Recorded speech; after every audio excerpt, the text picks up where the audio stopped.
지벨리 산업박물관에 오신 걸 환영하고요. 이제 예전에 있었던 산업들부터 오늘의 있는 일에 대한 고민까지 한번 생각해보는 시간을 가졌으면 합니다. 가실까요?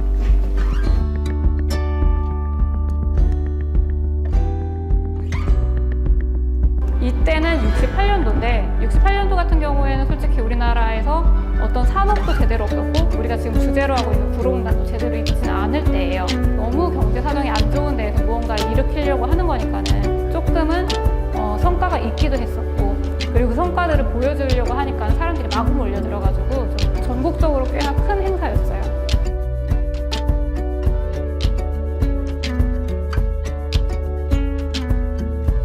여기 보면은 지금은 뭐 오늘 구디역으로 오지 않았어요?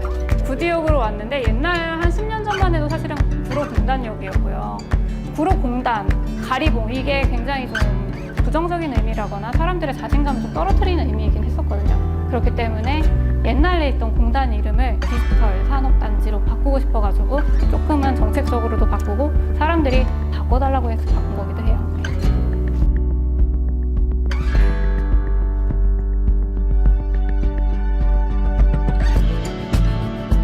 구로공단이라고 하는 게 이제 산업단지에 관한 것이고요. 예전에는 구로공단으로 불렸고 지금은 이제 지벨리로 불리고 있어요. 모든 것들이 모여있다는 뜻이거든요.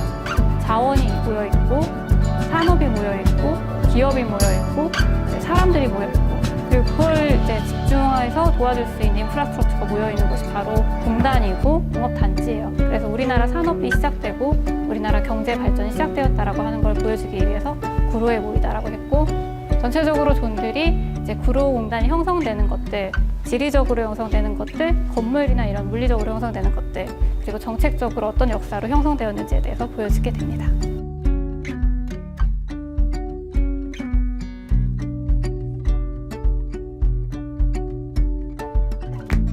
(60년대) (70년대에는) 이제 경공업이 가장 많이 발전을 하게 되고, 경공업 중에서도 거의 사람이 만드는 게 더 많이 있었던 것 같아요. 60년대에서는 조금 강조를 해서 드리고 싶은 거는 여기가 그냥 공업단지만이 아니라 수출산업공업단지라는 이름을 가지고 있어요. 즉 여기에서 만들어진 모든 것들은 다 수출이 되어서 외화를 벌어들이고 경제 발전을 일으킨다는 뜻이거든요. 제가 보여드리는 지표 중에서는 이쪽에 있는 국가 총수출액의 10%를 차지한다는 게 있는데요. 어느 정도 이제 수출을 하잖아요. 그 수출액에서 모든 10% 이상을 꼭 이 구로공단에서 만들어진 것들이 차지를 하게 돼요.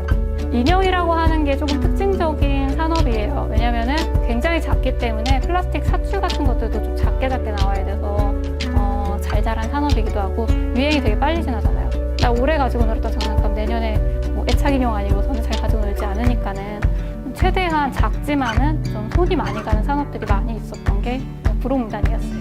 우리나라에서 거의 대부분의 모든 기업들의 이름을 대보면 제가 여기 몇 공단에 무슨 공장이 있어요 라고 말할 수 있을 정도인 것 같아요.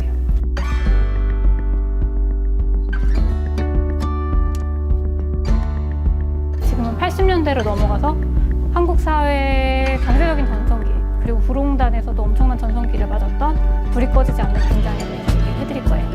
우리나라 경제 성장하는 거에 또 많은 부분을 차지하면서 굉장히 팽창을 하게 됩니다. 그러면 구로공단의 전성기는 어떤 물건들로 만들어졌느냐? 바로 여기 보시는 전자제품들로 만들어지게 돼요. 지금 보시는 조는 이제 구로공단에서 생산되었던 이제 라디오와 텔레비전을 중심으로 가전제품들이 만들어진 건데요. 라디오와 텔레비전을 굉장히 크게 뭐 동네에서 하나씩 보던 시대에서 당연히 좀 더 생산력이 높아지고 경제력이 높아지니까 집으로 하나씩 가지고 오는 시대, 그리고 개인화가 되는 거죠. 나한테 하나씩 이제 쓸 수 있는 시대까지가 구로공단에서 모두 밝혀지게 되는 것 같아요.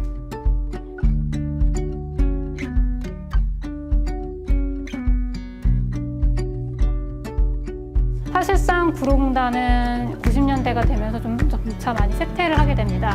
이때부터 좀 내수를 위한 산업들이 많이 발전을 하게 되고요. 그래서 저는 이제 교과서나 이제 출판업에 대해서 한번 섹션을 가져오게 됐는데요.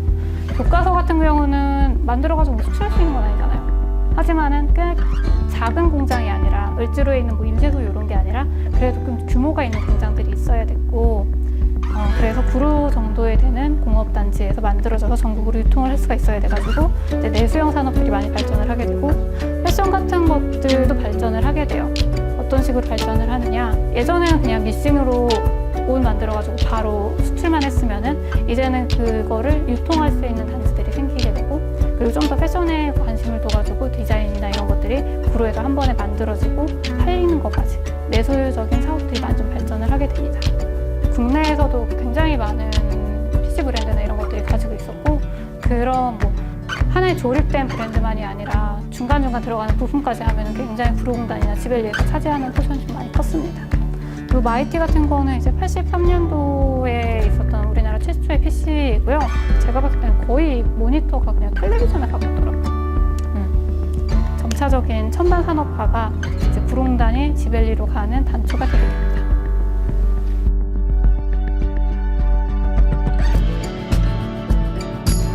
97년 같은 경우는 사실 우리나라가 IMF가 와가지고 굉장히 경제적으로 어려웠을 때임에도 불구하고 지벨리를 이제 첨단 산업으로 좀 변모시켜가지고 계속적으로 공단의 활력을 좀 유치하려고 하는 계획들이 생기게 됩니다. 어느 정도 300만 달러 수출을 했습니다. 이런 하나의 공장이 있었으면은 지금은 이 똑같은 자리에 가빌 그레이트 센터라고 하는 그 첨단 지식산업센터가 들어가 있어요. 그러니까 지금 산업도 바뀌고 사람도 바뀌고 굉장히 많은 것들이 바뀌어가면서, 그럼에도 불구하고 예전에는 수출 산업의 10%를 차지하는 그런 곳이었으면 지금은 수출 산업뿐만이 아니라 경제가 일어나고 산업이 일어나는 곳이라는 거를 좀 말씀을 드리고 싶어서 이쪽으로 왔습니다.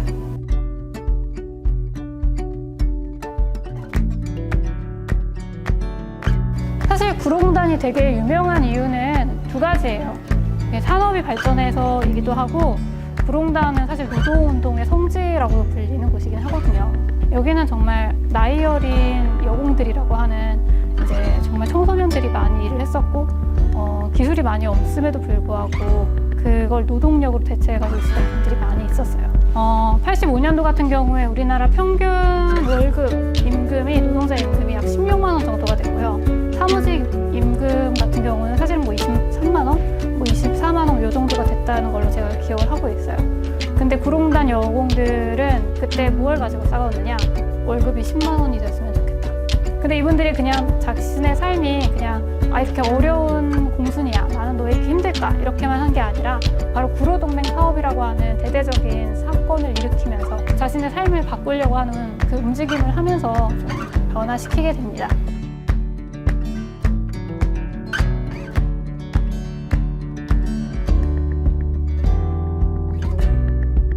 그래서 이제 마지막에 이제 개인적으로 보실 수 있는 저희 장비들을 갖추고 있고, 이제 개인이 어떤 스토리를 가지고 이제 유물을 더 찾아보느냐, 자유를 찾아보느냐에 따라 좀 약간 또 다른 관람을 하게 되실 것 같습니다.